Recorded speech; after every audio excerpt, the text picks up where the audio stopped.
wabarakatuh. Dengan Bapak Adi yang kemarin sempat ngecek lewat WA terkait sesi konseling. Di sini saya akan menjelaskan terlebih dahulu. Dalam sesi konseling ini ada beberapa asas yang di dalamnya terdapat yang bernama asas kerahasiaan. Dan di mana cerita dari Bapak Adi itu dijamin rahasia, yang cuma tahu itu cuma kita berdua. Jadi apa yang menjadi permasalahan Adi silakan diceritakan dengan keseluruhan biar kita bisa mendapatkan solusi bersama-sama di sini. Oke. Dan sesi konseling kita akan lakukan selama 30 menit. Silakan dimaksimalkan waktunya Adi untuk menceritakan apa yang menjadi permasalahannya. Apa yang Adi sering alami akhir-akhir ini? Akhir-akhir ini saya merasa overthinking dan bisa merasa tidak cukup dibandingkan orang lain. Berarti Adi sering merasa overthinking ya, dan tidak merasa baik dibanding orang lain. Berarti Adi merasa lebih bawah dari orang lain Ya, seperti itu. Ya. Nah, terus apa kira-kira yang menyebabkan Adi merasakan seperti itu? Ketika melihat salah satu teman saya udah mulai mendapatkan penghasilan dan saya itu kan saya nih seumuran nih sama teman saya. Nah teman saya ini udah bisa dibilang sukses lah. Nah saya itu masih gini-gini aja. Nah saya ada lah perasaan overthinking di dalam diri saya kan.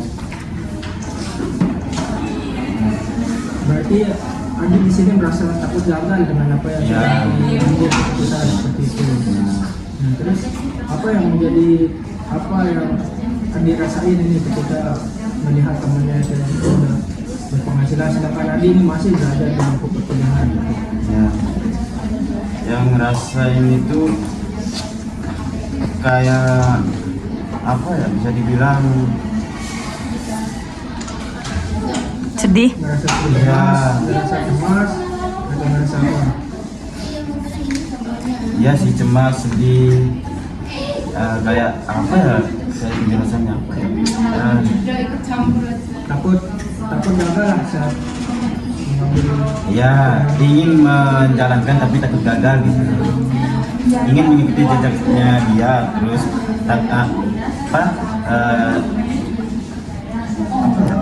tapi saya takut gagal gitu, takut jatuh gitu dalam artian. Ketika kamu merasa tidak baik, apa aja yang kamu pikirkan di saat itu? Merasa tidak baik ya. Pas merasa overthinking ini apa aja yang kamu pikirkan? Sering kepikiran ini loh, ya kok dia bisa sesukses itu, ya kok saya enggak gitu. Saya kepikiran kayak gitu. Jadi di sana seolah-olah kamu merasakan secara otomatis kamu memikirkan kamu bakal gagal gitu. Ya. Secara tiba-tiba langsung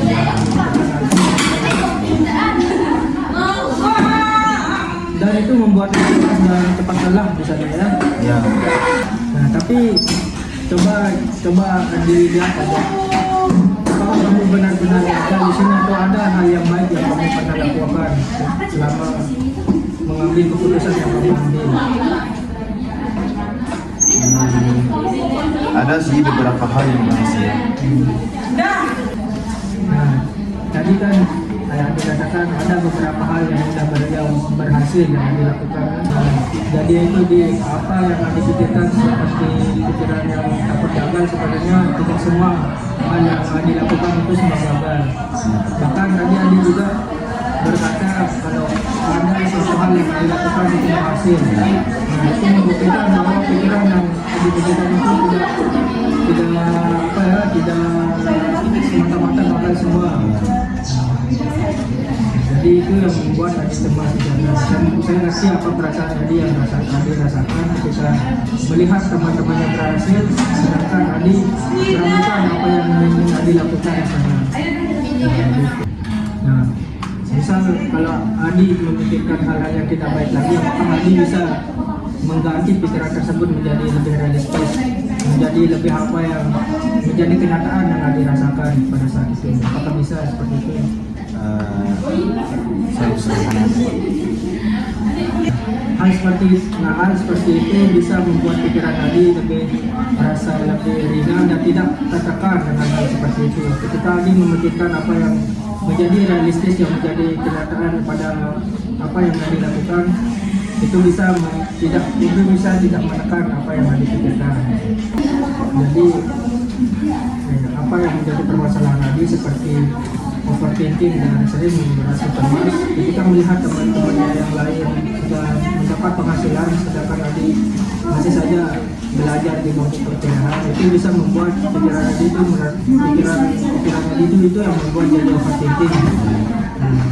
Dan juga ketika Adi memikirkan hal seperti itu, coba Adi pikirkan apa yang menjadi pikiran yang realistis buat Adi.